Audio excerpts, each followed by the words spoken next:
చలికాలంలో చాలా జాగ్రత్తగా ఉండాలి. ఈ సీజన్‌లో చల్లటి పొడి గాలుల కారణంగా అనేక సమస్యలు వస్తాయి. ముఖ్యంగా జలుబు, దగ్గు, ఫ్లూ, గొంతు నొప్పి వంటి సమస్యలు వస్తాయి.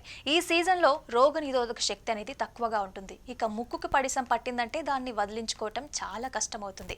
అయితే జలుబు, దగ్గు, గొంతు నొప్పి వంటి సమస్యల్ని తగ్గించడానికి హాట్ చికెన్ మిరియాల రసం మంచి ఆప్షన్. నల్ల మిరియాలు, పసుపు, వెల్లుల్లి, ఇంట్లో తయారు చేసిన మసాలా దినుసులతో తయారు చేసిన ఈ రసం రుచికరమైన రుచిని ఇవ్వటమే కాకుండా సీజనల్ సమస్యల్ని కూడా తరిమి కొడుతుంది. ఈ చికెన్ పెప్పర్ రసం జలుబు, ముక్కు దిబ్బడ, గొంతు నొప్పి వంటి సమస్యలని తక్షణమే తొలగిస్తుంది.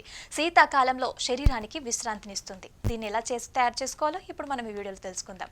చికెన్ మిరియాల రసంలో గ్లూకోసమైన్, కార్నోసిస్, కొలాజెన్ పుష్కలంగా ఉంటాయి. ఇవి ఇన్ఫ్లమేషన్ని తగ్గిస్తుంది.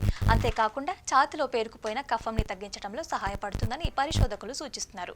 ఉడికించినప్పుడు చికెన్ ఎముకల నుంచి విడుదలయ్యే కొలాజెన్ శరీరానికి విశ్రాంతినిస్తుంది.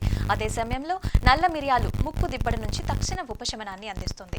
జలుబు తగ్గటంలో ప్రభావవంతంగా ఉంటుంది. ఇక మసాలా పేస్ట్ కోసం కావాల్సిన పదార్థాలు: 1 టేబుల్ స్పూన్ నల్ల మిరియాలు, 2 టీ స్పూన్ల ధనియాలు, 1 టీ స్పూన్ సోంపు గింజలు, 2 ఎండుమిర్చి, పావు టీ స్పూన్ జీలకర్ర, 1 రెమ్మ కరివేపాకు, 2 టమాటాలు, 6 వెల్లుల్లి రెబ్బలు. ఇక చికెన్ వండటానికి కావాల్సిన పదార్థాలు: 500 గ్రాముల బోనిన్ చికెన్, 3/4 టీ స్పూన్ పసుపు, 3/4 టీ స్పూన్ ఉప్పు, 3 కప్పుల నీరు, 2 టేబుల్ స్పూన్ల నువ్వుల నూనె, పావు టీ స్పూన్ ఆవాలు, పావు టీ స్పూన్ జీలకర్ర, 1 రెమ్మ కరివేపాకు, ఉల్లిపాయ ముక్కలు, అలాగే 1 కప్పు కొబ్బరి పాలు, 3 రెమ్మలు సన్నగా తరిగిన కొత్తిమీర.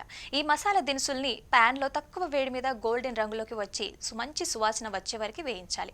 వాటిని మిక్సర్లో వేసి మెత్తగా పొడి చేసుకోవాలి. ఆ తర్వాత టమాటోలు, వెల్లుల్లి కూస వేసి మెత్తగా పేస్ట్గా రుబ్బుకోవాలి. అవసరమైతే కొద్దిగా నీరు కూడా కలుపుకోవచ్చు. ఆ తర్వాత బోనిన్ చికెన్ని ప్రెషర్ కుక్కర్లో ఉంచండి. ఇక పసుపు, ఉప్పుతో పాటు సిద్ధంగా చేసిన మసాలా పేస్ట్ జోడించాలి. మిక్సర్ జార్లో కొంచెం నీరు ప్రెషర్ కుక్కర్లో పోయాలి. సుమారుగా 3 కప్పుల నీరు వేసి 20 నిమిషాలు తక్కువ వేడి మీదనే ఉడికించాలి. ఇక ప్రెషర్ తగ్గిన తర్వాత చికెన్ని తీసి ముక్కలుగా చేసి ఎముకల్ని వేరు చేయండి. ఆ తర్వాత ఒక ప్యాన్లో నువ్వుల నూనె వేసి వేడి చేసిన తర్వాత ఆవాలు, జీలకర్ర, కరివేపాకు వేసి బాగా కలపాలి. ఆవాలు చిటపటలాడుతున్నప్పుడు ఉల్లిపాయ ముక్కలు వేసి మెత్తబడే వరకు వేయించాలి. చికెన్ ముక్కలు వేసి కొద్దిసేపు కూడా అలాగే వేయించాలి. ఉడికించిన చికెన్ స్టాక్, కొబ్బరి పాలు వేసి బాగా కలపాలి. ఇక రుచికి సరిపడ ఉప్పు కూడా యాడ్ చేసుకోవాలి. చివరగా కొత్తిమీర వేసి కాసేపు ఉడికించాలి. ఇంకేముంది, పడిసాన్ని వదిలించే చికెన్ మిరియాల రసం రెడీ అయినట్లే. వేడివేడిగా చికెన్ మిరియాల రసాన్ని తాగడం ఆరోగ్యానికి చాలా మంచిది. ఇలా సూప్ తాగటం వల్ల జలుబు, దగ్గు, ముక్కు దిబ్బడం నుంచి ఉపశమనం లభిస్తుంది. కావాలనుకుంటే మీరు అన్నంతో కూడా ఈ చికెన్ మిరియాల రసాన్ని తీసుకోవచ్చు. ఇది శరీరానికి తక్షణమే వేడిస్తుంది. దీన్ని శీతాకాలంలో తప్పక ట్రై చేయండి. ఇక రుచితో పాటు ఆరోగ్యానికి కూడా చాలా మేలు చేస్తుంది.